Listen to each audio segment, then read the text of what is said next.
Hello friends, welcome back to my channel scalper trading bull. तो आज हम यहाँ पे प्राइस एक्शन के बिहाफ पे हम एक और चार्ट को यहाँ पे प्रैक्टिकली एनालिसिस करेंगे और मैं आपको बताऊंगा कि किस तरीके से आप प्राइस एक्शन बेस्ड चार्ट को एनालिसिस कर सकते हैं। क्लियर। और इस वीडियो की मदद से आपको पता चलेगा कि विथ रीजन कैसे आप एंट्री प्लान कर सकते हो। देन आफ्टर आपको एंट्री के बाद कहाँ पे फोकस करना चाहिए, कि आपको स्टॉप लॉस पे फोकस करना चाहिए या फिर आपको टारगेट पे फोकस करना चाहिए। तो देखिए, जब भी आप एंट्री प्लान करते हो विथ रीजन, तब आपको मेरे पॉइंट ऑफ व्यू से आपको पहले अपने रिस्क पे फोकस करना चाहिए। मतलब कि यहाँ पे स्टॉप लॉस कैसा मुझे यहाँ पे प्लान करना है, वो पहले आपको यहाँ पे डिसाइड करना होगा। क्लियर। देन आफ्टर क्वेश्चन आता है कि टारगेट कहाँ पे प्लान करूँ। क्लियर। तो वो किस तरीके से आपको डिसाइड करना चाहिए, वो मैं यहाँ पे आपको विथ रीजन एक एग्जाम्पल लेके बताने वाला हूँ। क्लियर। तो इस वीडियो के लास्ट तक जरूर बने रहे ताकि आपको पता चले कि एक्चुअल में प्राइस एक्शन क्या होता है, प्राइस एक्शन को कैसे हम चार्ट पे अप्लाई कर सकते हैं। क्लियर। और उसकी मदद से कैसे ट्रेडिंग की जाती है, वो भी मैं यहाँ पे आपको बताने वाला हूँ। अंडरस्टैंड। तो चलिए वीडियो को स्टार्ट करते हैं। वीडियो स्टार्ट करने से पहले जो भी लोग इस चैनल पे नए आए हैं वो प्लीज़ इस चैनल को सब्सक्राइब कर दीजिए और लास्ट में वीडियो अच्छा लगे तो इस वीडियो को लाइक एंड फ्रेंड सर्कल में शेयर करना मत भूलिएगा। तो चलिए स्टार्ट करते हैं। तो यहाँ पे देखिए, मैं इस चार्ट का आज यहाँ पे एग्जांपल लेने वाला हूँ। तो ये चार्ट है निफ्टी बैंक का और डेट है 25 अप्रैल 2025। तो आज हम इस चार्ट को एनालाइज करेंगे। क्लियर। यहाँ पे फर्स्ट हम एनालाइज करेंगे। तो कैसे हम एनालाइज करते हैं उसकी देखिए स्टेप बाय स्टेप एक प्रोसेस होती है। तो यहाँ पे फर्स्ट हम चेक करेंगे कि मार्केट कौन सी ट्रेंड में चल रहा था। क्लियर।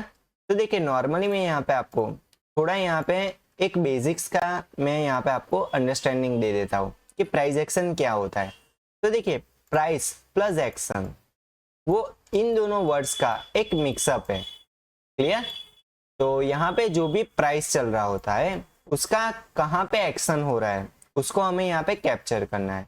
मतलब कि समझिए कि यहाँ पे कोई ट्रेंड लाइन थी और इस ट्रेंड लाइन को फॉलो कर रहा था कोई ट्रेंड, मतलब कि यहाँ पे एक अप ट्रेंड था। क्लियर।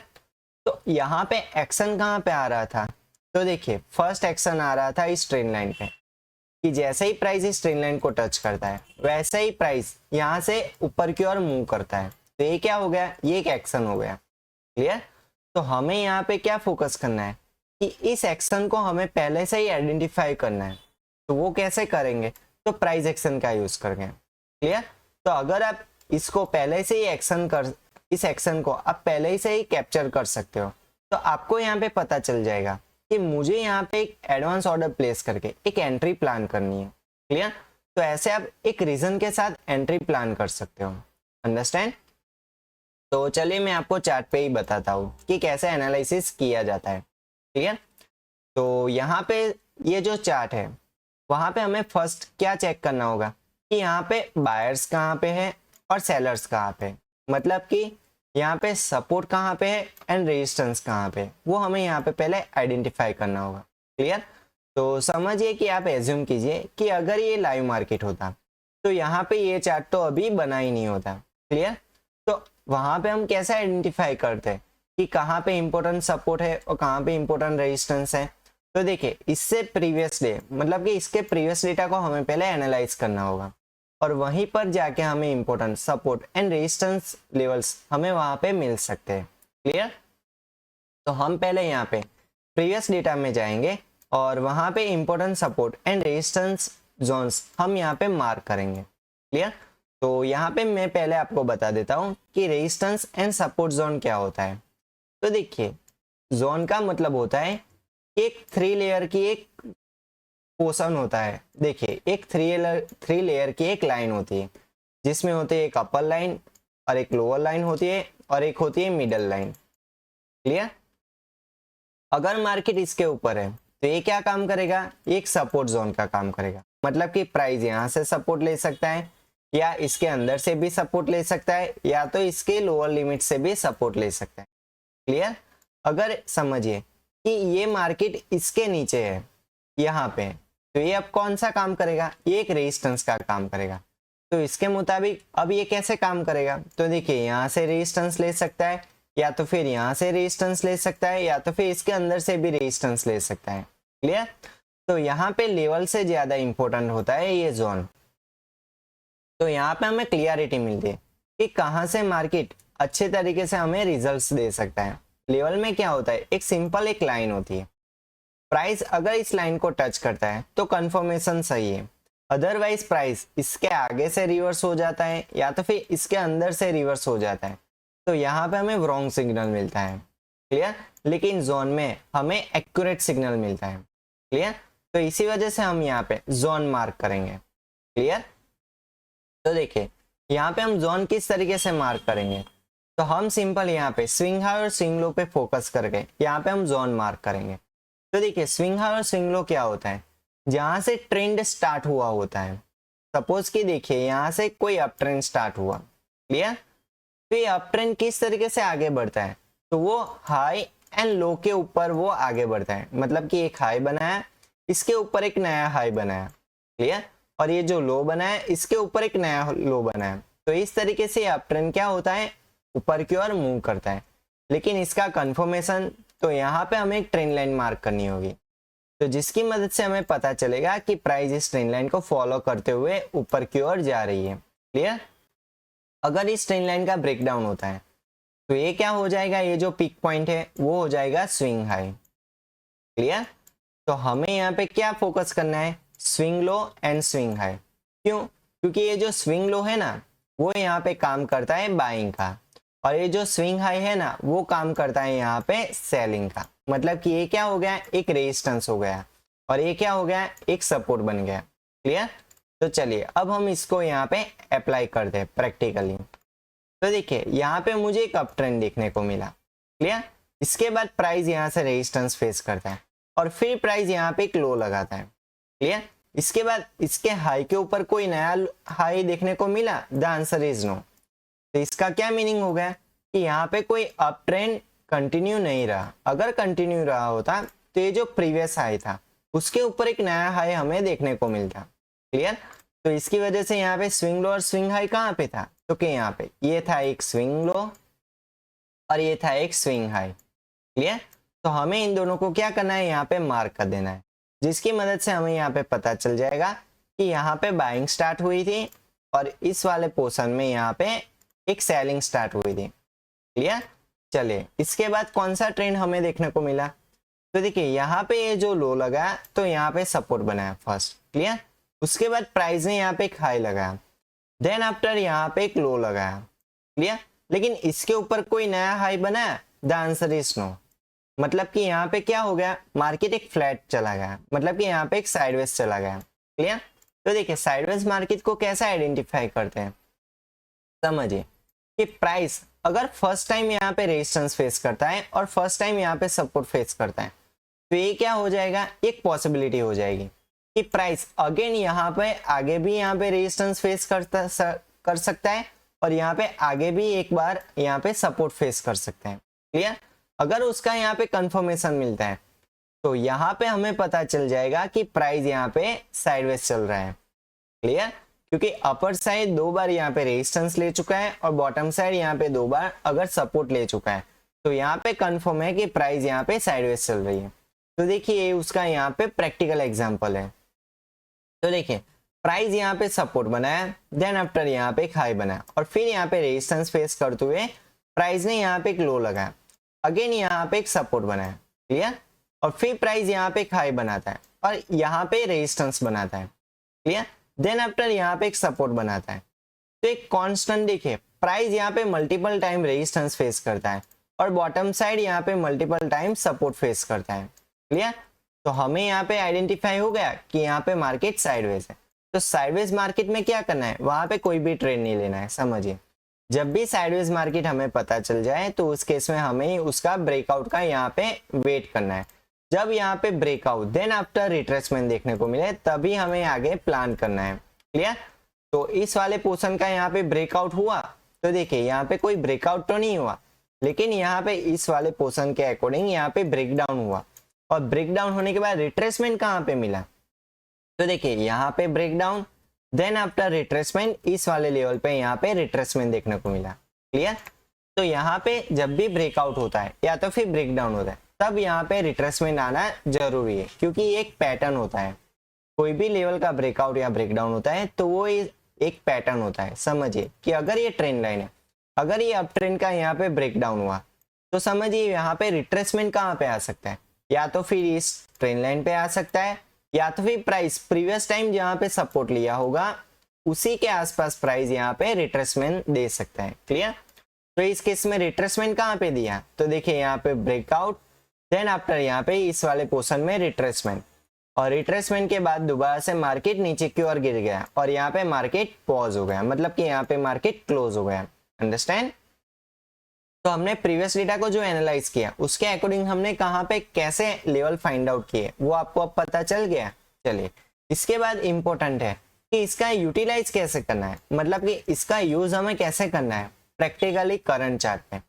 तो चलिए अब मैं आपको यहाँ पे करंट चार्ट पे मूव करता हूँ और यहाँ पे मैं आपको एक्चुअल एनालिसिस अब यहाँ पे मैं आपको बताता हूँ कि प्राइस एक्शन को कैसे हमें यहाँ पे यूज करना है। तो समझिए, कोई भी चार्ट हो, या तो फिर आप यहाँ पे तो हम निफ्टी बैंक का यहाँ पे हम चार्ट एनालिसिस कर रहे हैं, लेकिन यहाँ पे अगर कोई क्रिप्टो का चार्ट हो या तो फिर कोई सेंसेक्स का चार्ट हो तो वहां पे प्रोसेस सेम होती है, सिर्फ चार्ट अलग अलग होते हैं। क्लियर? और कंडीशंस अलग होती है। अंडरस्टैंड? तो देखिए यहाँ पे हमें फर्स्ट उसी प्रोसेस को फॉलो करना है कि मार्केट कैसे ओपन होता है और कैसे वो ट्रेंड को फॉलो कर रहा है। तो देखिए मार्केट 3 तरीके से ओपन होता है। फर्स्ट होता है गैप अप ओपनिंग, सेकंड होता है गैप डाउन ओपनिंग और थर्ड होता है साइडवेज ट्रेंड ओपनिंग। क्लियर? और यहाँ पे मार्केट में 3 ही टाइप्स के ट्रेंड होते हैं। फर्स्ट होता है अप ट्रेंड, सेकंड होता है डाउन ट्रेंड एंड थर्ड होता है साइडवेज ट्रेंड। क्लियर? तो यहाँ पे अप ट्रेंड कैसे आइडेंटिफाई करना है वो मैं यहाँ पे आपको बताता हूँ। देन आफ्टर उसके ऑपोजिट आप यहाँ पे डाउन ट्रेंड को समझ लीजिएगा। क्लियर? तो देखिए सपोज कि मार्केट यहाँ से स्टार्ट हुआ, देन आफ्टर यहाँ पे खाए, तो समझिए जब भी मार्केट यहाँ पे अप ट्रेंड की बात कर रहा हूँ, जब भी मार्केट यहाँ पे हाई लगाता है तो समझिए उसके बाद थोड़ा सा गिरावट देखने को मिलेगा। क्यों? क्योंकि एक पैटर्न है। क्लियर? पैटर्न कैसा है? तो देखिए मार्केट हर हाई हर लो के फॉर्म में कंटिन्यू करता है अप ट्रेंड को। ये जो हाई था देन आफ्टर यहाँ पे एक लो था, इसके ऊपर मार्केट एक नया हायर हाई बनाएगा और इसके ऊपर मार्केट एक नया लोअर लो बनाएगा। क्लियर? तो ऐसे अप ट्रेंड आगे बढ़ता है। तो इस केस में देखिए यहाँ पे हाई बनाया, देन आफ्टर यहाँ पे एक लो बनाया और फिर मार्केट यहाँ से अगर ऊपर की ओर मूव करता है तो ये क्या हो जाएगा, एक नया हायर हाई बन जाएगा। क्लियर? तो यहाँ पे फोकस कहाँ पे करना है, तो देखिए ये था स्टार्टिंग पॉइंट, देन आफ्टर ये था रिट्रेसमेंट पॉइंट। तो हमें इन दोनों पॉइंट्स को ही क्या करना है, कनेक्ट कर देना है, जिसकी मदद से हमें यहाँ पे एक ट्रेंड लाइन मिल जाएगी। और ट्रेंड लाइन जब मिल जाती है, प्रॉपर ट्रेंड लाइन, तब हमें यहाँ पे एक्चुअल पता चल जाता है कि प्राइस जैसे इस ट्रेंड लाइन को टच करेगा वैसे ही यहाँ पे दोबारा से बाइंग स्टार्ट हो जाएगी। क्लियर? तो हम यहाँ पे इसका यूज कर सकते हैं ट्रेडिंग के लिए। अंडरस्टैंड? तो ऐसे आप ट्रेंड को आइडेंटिफाई कर सकते हो। और साइडवेज ट्रेंड को कैसे आइडेंटिफाई करना है उसका तो मैंने आपको प्रीवियस डेटा में जब भी हमने एनालाइज किया था तो वहां पे मैंने आपको प्रैक्टिकली बताया था। क्लियर? तो उसकी बात मैं अब नहीं कर रहा। अंडरस्टैंड? तो चलिए अब हमें यहाँ पे चेक करना है ट्रेंड को। तो यहाँ पे मार्केट किस तरीके से ओपन हुआ था वो हमें यहाँ पे चेक करना है। तो देखिए मार्केट यहाँ पे गैप अप ओपनिंग होती है। क्लियर? कैसे पता चला, तो देखिए प्रीवियस मार्केट यहाँ पे क्लोज हुआ, देन आफ्टर मार्केट यहाँ पे ओपन हुआ, तो यहाँ पे स्लाइटली हमें गैप अप ओपनिंग देखने को मिली। तो यहाँ पे कोई मेजर गैप अप नहीं था। क्लियर? चलिए इसके बाद मार्केट ने ये वाला हाई बनाया। अंडरस्टैंड? इसके बाद देखिए मार्केट जहाँ पे हाई बनाया, देन आफ्टर यहाँ पे एक लो बनाता है। क्लियर? यहाँ पे मैं पार्ट टूल का यूज करता हूँ ताकि आपको बेटर अंडरस्टैंडिंग मिल सके। तो देखिए यहाँ पे एक हाई बनाया, देन आफ्टर यहाँ पे एक लो बनाया, देन आफ्टर यहाँ पे एक हाई बनाया। क्लियर? और फिर मार्केट यहाँ से गिर गया। तो ये हमें क्या दिखाता है, तो देखिए यहाँ पे एक लोअर लो लोअर हाई का फॉर्म यहाँ पे हमें दिख रहा है। तो देखिए यहाँ पे एक हाई बनाया, देन आफ्टर यहाँ पे एक लो बनाया, फिर यहाँ पे एक लोअर हाई बनाया। क्लियर? तो एक पैटर्न हो गया डाउन ट्रेंड का। देखिए डाउन ट्रेंड इस तरीके से फॉलो होता है। अपर साइड यहाँ पे हमें ट्रेंड लाइन फाइंड आउट करनी होती है। तो ये ट्रेंड लाइन कैसे मार्क करते हैं, जहां से उसका स्टार्टिंग पॉइंट था और जो उसका रिट्रेसमेंट पॉइंट था उससे हम यहाँ पे डाउन ट्रेंड लाइन मार्क कर सकते हैं। और डाउन ट्रेंड लाइन को फाइंड आउट करने के लिए हमें यहाँ पे चेक करना होता है कि मार्केट ने ये जो हाई बनाया उसके नीचे नया लोअर हाई बना है, वो इंपॉर्टेंट है। अगर इस हाई के ऊपर एक नया हायर हाई बनाता है तो वो कोई डाउन ट्रेंड नहीं होता। इस केस में क्या था, इस हाई के ऊपर मार्केट एक नया हाई बनाया, क्लियर, और यहाँ पे एक लो बनाया। तो इससे यहाँ पे पता चल गया कि प्राइस यहाँ से डाउन ट्रेंड को फॉलो कर रहा है। अंडरस्टैंड? तो हमें यहाँ पे सिंपल क्या करना है, हमें यहाँ पे एक ट्रेंड लाइन को मार्क कर देना है, जिसकी मदद से हमें यहाँ पे पता चले कि ये डाउन ट्रेंड लाइन यहाँ से कंटिन्यू हो रहा है। क्लियर? ये था फर्स्ट पॉइंट, ये था रिट्रेसमेंट पॉइंट, और हमें यहाँ पे इन दोनों को कनेक्ट कर देना है, सिंपल। तो देखिए यहाँ पे मैं मैग्नेट टूल को कनेक्ट करूंगा और फिर यहाँ पे मैं एक ट्रेंड लाइन मार्क कर दूंगा। क्लियर? तो देखिए मुझे यहाँ पे अब जजमेंट मिल गया कि प्राइस अब इस डाउन ट्रेंड लाइन को यहाँ से फॉलो कर सकता है। क्लियर? तो अब हमें यहाँ पे क्या करना है, तो देखिए जब मार्केट में यहाँ पे जो रिट्रेसमेंट तो अब यहाँ पे खत्म हो चुका। क्लियर? इसके बाद हमें यहाँ पे चेक करना है कि यहाँ पे इसके आसपास बियरिश पीपीएफ मॉडल कहाँ पे एक्टिवेट हुआ था। तो देखिए बियरिश पीपीएफ मॉडल क्या होता है, यहाँ पे फर्स्ट कैंडल है समझिए, और ये सेकंड कैंडल है, और यहाँ पे एक थर्ड कैंडल है। थर्ड कैंडल समझिए कि यहाँ पे एक लाइव कैंडल है। यहाँ पे मैं 4 मिनट टाइम फ्रेम के अकॉर्डिंग बात कर रहा हूँ। क्लियर? देखिए फर्स्ट कैंडल का ये जो लो पॉइंट था उसके नीचे अगर ये थर्ड कैंडल क्लोज हो जाती है तो ये हमें क्या सिग्नल देता है, बियरिश पीपीएफ मॉडल, मतलब कि यहाँ पे अब बियरिश ट्रेंड स्टार्ट होने वाला है। लेकिन इसका लोकेशन इंपॉर्टेंट है। तो देखिए यहाँ पे जो फर्स्ट कैंडल का लो पॉइंट था और यहाँ पे जो थर्ड कैंडल का क्लोजिंग पॉइंट था, तो कैसे पता चला, ये फर्स्ट कैंडल के लो के नीचे ये थर्ड कैंडल क्लोज हो रही है। क्लियर? तो यहाँ से बियरिश ट्रेंड स्टार्ट होने वाला है। लेकिन ये तो फर्स्ट कंफर्मेशन सिग्नल था, लेकिन सेकंड क्या है, लोकेशन इंपॉर्टेंट है। तो ये कहाँ पे बन रहा है, तो एक ट्रेंड लाइन पे बन रहा है। क्लियर? तो यहाँ पे ट्रेंड लाइन पे हमें बियरिश सिग्नल मिल रहा है, इसका मतलब कि यहाँ पे अब डाउन ट्रेंड स्टार्ट हो सकता है। क्लियर? तो यहाँ पे कंफर्मेशन हमें मिल गया। तो इसके बाद हमें फोकस कहाँ पे करना है, ये जो बियरिश पीपीएफ मॉडल का ये जो 3 कैंडल का ग्रुप था, उसके बाद ये जो फोर्थ कैंडल थी उस पे हमें यहाँ पे फोकस करना है। क्लियर? तो अब हम यहाँ पे क्या करेंगे, इस फोर्थ कैंडल को हम यहाँ पे मार्क कर देंगे, और अब हम यहाँ पे 30 सेकंड टाइम फ्रेम ओपन करेंगे और वहां पे हम चेक करेंगे कि कहाँ पे हम प्रॉपर एंट्री प्लान कर सकते थे। क्लियर? तो देखिए यहाँ पे हमने 4 मिनट टाइम फ्रेम के अकॉर्डिंग यहाँ पे 30 सेकंड टाइम फ्रेम में दोनों चार्ट को कनेक्ट कर दिया था, जिसकी मदद से हमें यहाँ पे जो एनालिसिस हमने 4 मिनट टाइम फ्रेम पे की थी वही एनालिसिस हमें 30 सेकंड टाइम फ्रेम पे मिल गई। क्लियर? तो अब हमें यहाँ पे कुछ एडजस्टमेंट करनी है। कैसी एडजस्टमेंट? फर्स्ट हमने यहाँ पे एडजस्टमेंट करनी है ट्रेंड लाइन को। क्यों? क्योंकि वो ट्रेंड लाइन हमने 4 मिनट टाइम फ्रेम के अकॉर्डिंग प्लान की थी, और यहाँ पे 30 सेकंड टाइम फ्रेम पे वो ट्रेंड लाइन हमें यहाँ पे एक्यूरेसी के साथ नहीं मिलेगी। इसी वजह से हमें यहाँ पे उसको एडजस्ट करना है। तो देखिए हमें मैग्नेट टूल को ऑन करते हुए यहाँ पे उन्हीं पॉइंट्स को कनेक्ट कर देना है। क्लियर? तो अब देखिए आप यहाँ पे कि प्रॉपर यहाँ पे कैंडल्स के हाई को टच कर रही है ट्रेंड लाइन। चलिए इसके बाद देखिए जब प्राइस दोबारा से इस ट्रेंड लाइन को टच करे तो एट ए टाइम हम यहाँ पे इसी ट्रेंड लाइन के अकॉर्डिंग 30 सेकंड टाइम फ्रेम पे हम यहाँ पे एक एंट्री प्लान कर सकते हैं। क्लियर? तो यहाँ पे आपको एक और बात समझनी जरूरी है। कौन सी बात? तो देखिए कैंडल स्टिक पैटर्न को, तो यहाँ पे डाउन ट्रेंड की बात हो रही है, तो मैं यहाँ पे डाउन ट्रेंड की यहाँ पे 2 कैंडल स्टिक पैटर्न को आपको बताता हूँ जो यहाँ पे हमें फोकस करना है। फर्स्ट कैंडल स्टिक पैटर्न है shooting star, then after a gravestone dose. तो हमें यहाँ पे दोनों कैंडल स्टिक पैटर्न को यहाँ पे आइडेंटिफाई करना है। तो यहाँ पे ट्रेंड लाइन को टच करे वैसी कोई यहाँ पे कोई कैंडल स्टिक पैटर्न बन रही है? The answer is yes. देखिए इस एरो के बाद यहाँ पे मुझे एक शूटिंग स्टार दिख रहा है, तो क्या इस शूटिंग स्टार के बनने के बाद हम इसके नेक्स्ट कैंडल में एंट्री प्लान कर सकते हैं? The answer is yes. क्यों? क्योंकि ऑल ओवर हमने यहाँ पे मेजर टाइम फ्रेम के अकॉर्डिंग एनालिसिस की थी। क्लियर? और उसके अकॉर्डिंग हमें यहाँ पे सिर्फ रिट्रेसमेंट को कैचअप करना था, और वहां पे हमें क्रॉस चेक करना था कैंडल स्टिक पैटर्न के आधार पे। तो देखिए यहाँ पे मुझे ट्रेंड लाइन के पास ही यहाँ पे मुझे शूटिंग स्टार दिख रहा है, तो इसके बाद नेक्स्ट कैंडल में हम यहाँ पे एक एंट्री प्लान कर सकते हैं। तो चलिए अब हम यहाँ पे रिस्क रेशियो को चेक करते हैं। सपोज कि इस कैंडल के बाद हम यहाँ पे एक एंट्री प्लान करते हैं, तो यहाँ पे मेरा स्टॉप लॉस कहाँ पे होता? फर्स्ट इंपॉर्टेंट है, जब आप यहाँ पे एक एंट्री प्लान कर दो रीजन के साथ, उसके बाद आपको यहाँ पे चेक करना है कि स्टॉप लॉस कहाँ पे मैं प्लान करूँ। पहले आपको टारगेट को प्लान नहीं करना है, पहले आपको अपने रिस्क को यहाँ पे मैनेज करना है। क्लियर?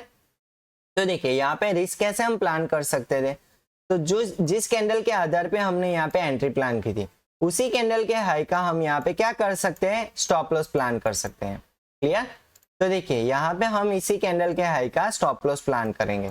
तो इस केस में हमारा स्टॉप लॉस कितना बनता है, 22 पॉइंट्स का। क्लियर? तो अब हम यहाँ पे एग्जिट कैसे प्लान कर दें, तो उसके लिए देखिए हमें इस सिनेरियो में चेक करना है 4 मिनट टाइम फ्रेम। तो 4 मिनट टाइम फ्रेम पे क्या कोई बॉटम साइड यहाँ पे कोई रेजिस्टेंस जोन है? The answer is no. क्यों? क्योंकि हमें प्रीवियस डेटा को जब एनालाइज किया तो उसके अकॉर्डिंग हमें यहाँ पे कोई भी बॉटम साइड हमें यहाँ पे कोई लेवल्स मिला नहीं है। अगर यहाँ पे मिलता तो हम उसको ही यहाँ पे टारगेट प्लान कर सकते हैं, लेकिन ये तो यहाँ पे बॉटम साइड हमें कोई सपोर्ट जोन मिला नहीं है। तो अब हमें एग्जिट कैसे प्लान करेंगे, तो देखिए सिंपल हमें यहाँ पे फॉलो करना है बुलिश पीपीएफ मॉडल को। तो देखिए यहाँ पे फर्स्ट कैंडल है, यहाँ पे सेकंड कैंडल है, यहाँ पे एज्यूम कीजिए यहाँ पे फर्स्ट कैंडल बन चुकी है, सेकंड कैंडल भी बन चुकी है, लेकिन थर्ड कैंडल अभी लाइव कैंडल है, ऐसा आप एज्यूम कीजिए। ये जो फर्स्ट कैंडल का ये जो हायर पॉइंट है उसके ऊपर अगर ये थर्ड कैंडल क्लोज हो जाती है तो वहां से हमें पता चलेगा कि यहाँ से ट्रेंड रिवर्स हो सकता है। क्लियर? तो ऐसी ही पॉसिबिलिटी हमें यहाँ पे 4 मिनट टाइम फ्रेम पे चेक करनी है। तो उस केस में हमें यहाँ पे क्या मिल रहा है, तो देखिए यहाँ पे बुलिश पीपीएफ मॉडल बन रहा है, इस वाले केस में नहीं बन रहा, यहाँ पर भी नहीं बन रहा। क्लियर? यहाँ पर भी हमें कंफर्मेशन नहीं मिला, यहाँ पर भी कंफर्मेशन नहीं मिला। देन आफ्टर यहाँ पे हमें कंफर्मेशन मिल रहा है। देखिए इस वाले पोर्शन में ये जो फर्स्ट कैंडल थी और ये जो थर्ड कैंडल थी, इस फर्स्ट कैंडल के हाई के ऊपर ये थर्ड कैंडल क्या कर रही है, क्लोज कर रही है। इसका मतलब कि यहाँ पे अब ट्रेंड रिवर्स हो सकता है, ऐसा हमें यहाँ पे कंफर्मेशन मिल रहा है। तो ऐसे ही जब भी हमें कोई कंफर्मेशन मिले तो उसके नेक्स्ट कैंडल में ही हम यहाँ पे एक एग्जिट प्लान कर सकते हैं। क्लियर? तो इस केस में हमारा रिस्क रेशियो कितना बनता है, तो देखिए यहाँ पे अगर हम एग्जिट प्लान करते हैं इस वाले केस में, तो यहाँ पे हमारा रिस्क होता है 22 पॉइंट्स का, और उसके अकॉर्डिंग हमें यहाँ पे प्रॉफिट मिल सकता था 566 पॉइंट्स का। क्लियर? तो यहाँ पे इजीली हमें 566 पॉइंट्स इजीली मिल सकते थे। क्लियर? तो ऐसे ही हम सक्सेसफुली फर्स्ट ट्रेड प्लान कर सकते थे। अंडरस्टैंड? चलिए इसके बाद हम बात करते हैं आगे। तो यहाँ पे देखिए मार्केट ने यहाँ पे हमें बुलिश सिग्नल तो दिखा है, लेकिन इसके बाद कोई अप ट्रेंड शुरू नहीं हुआ, बल्कि प्राइस यहाँ से थोड़ा साइडवेज चला गया। देखिए यहाँ पे थोड़ा बुलिश सिग्नल हमें देखने को मिला, लेकिन मार्केट ने यहाँ पे higher high and higher low के पैटर्न में आगे नहीं बढ़ा, बल्कि यहाँ पे साइडवेज चला गया। उसके बाद मार्केट ने यहाँ पे एक लो लगाया, देन आफ्टर यहाँ पे एक सपोर्ट बनाया। देखिए यहाँ पे एक सपोर्ट बनाया, सपोर्ट बनाने के बाद प्राइस एक कांस्टेंट यहाँ पे एक एंगल पे रिजेक्शन ले रहा था। देखिए यहाँ पे कॉन्स्टेंटली यहाँ पे 5 कैंडल्स एक ही एंगल पे रिजेक्शन ले रही थी। तो इसका क्या मीनिंग है कि यहाँ से एक ट्रेंड लाइन फॉलो हो रही है। तो यहाँ पे अगर हम इसको मार्क करते हैं, इसी रिजेक्शन को अगर हम यहाँ पे मार्क करते हैं, तो देखिए यहाँ पे मुझे एक आइडिया मिल जाएगा कि यहाँ पे प्राइस अब अप ट्रेंड को कंटिन्यू कर सकता है। लेकिन मुझे कंफर्मेशन कब मिलेगा, तो प्रीवियस जो भी रिट्रेसमेंट पॉइंट था, तो इसका रिट्रेसमेंट पॉइंट कहाँ पे था, तो कि ये था। अगर इसके ऊपर मार्केट निकल जाता है तो यहाँ से अब हमें कंफर्मेशन मिल जाएगा कि प्राइस अब अप ट्रेंड को कंटिन्यू कर सकता है। ये था एक लॉजिकल रीजन। क्लियर? तो रिट्रेसमेंट देखिए यहाँ पर भी था, यहाँ पर भी रिट्रेसमेंट था, यहाँ पर भी रिट्रेसमेंट था, देन आफ्टर यहाँ पर भी रिट्रेसमेंट था। लेकिन ये जो लेटेस्ट रिट्रेसमेंट था, अगर उसके ऊपर मार्केट निकलता है तो ही हमें यहाँ पे ट्रेंड रिवर्सल का पता चलेगा। क्लियर? तो लेकिन उसके साथ इस ट्रेंड लाइन को भी फॉलो करना चाहिए मार्केट। क्लियर? अगर इसके ऊपर मार्केट निकल जाता है लेकिन इस ट्रेंड लाइन को प्राइस फॉलो नहीं कर रहा, बल्कि यहाँ पे ब्रेकआउट के बाद दोबारा से इस ट्रेंड लाइन का ब्रेकडाउन करता है, तो यहाँ से ट्रेंड रिवर्सल का कंफर्मेशन नहीं मिलेगा। क्लियर? तो देखिए इस केस में प्राइस यहाँ से ब्रेकआउट करता है इस वाले पोर्शन को, देन आफ्टर यहाँ पे साइडवेज चला जाता है। क्लियर? और साइडवेज चले जाने के बाद प्राइस हमें यहाँ पे क्या बता रहा है, तो देखिए प्राइस हमें यहाँ पे बता रहा है कि एक बुलिश पीपीएफ मॉडल एक्टिवेट हो रहा है। तो यहाँ पे देखिए कौन सी कैंडलस्टिक पैटर्न्स बन रही है उसके आसपास, तो देखिए यहाँ पे एक हैमर कैंडलस्टिक पैटर्न बन रही है। तो इसका मीनिंग क्या है कि यहाँ से अप ट्रेंड स्टार्ट हो सकता है। तो यहाँ पे मल्टीपल रीजंस है। देखिए बॉटम साइड यहाँ पे ट्रेंड लाइन है और ये इस रिट्रेसमेंट का यहाँ पे ब्रेकआउट हो चुका है और ब्रेकआउट के बाद यहाँ पे कांस्टेंट प्राइस एक एंगल पे यहाँ पे रिजेक्शन लेते हुए बुलिश पीपीएफ मॉडल यहाँ पे बना रहा है और यहाँ पे हैमर कैंडलस्टिक पैटर्न भी बन रही है। तो इसका मतलब क्या है कि हमें यहाँ पे एक सेकेंडरी ट्रेंड लाइन को भी मार्क करना होगा क्योंकि ये एक प्राइमरी ट्रेंड लाइन थी। अगर यहाँ पे एक एक्सट्रीम बाइंग आ जाती तब भी यहाँ पे सेकेंडरी ट्रेंड लाइन फॉलो कर सकता है मार्केट। तो यहाँ पे एक एक्सट्रीम बाइंग आ चुकी है, क्लियर। तो इस केस में हमें क्या करना है, यहाँ पे सेकेंडरी ट्रेंड लाइन को मार्क करना है। तो हमें यहाँ पे एग्जैक्ट पता चल जाएगा कि प्राइस इस ट्रेंड लाइन को अब यहाँ पे कंटिन्यू कर सकता है, क्लियर। तो देखिए इस वाले पोर्शन के अकॉर्डिंग हमें जब ये सेकेंडरी ट्रेंड लाइन मार्क करते हैं तो उसके बाद प्राइस जब भी इस ट्रेंड लाइन को टच करे तो उसी टाइम पे हम दोबारा से एक एंट्री प्लान कर सकते हैं।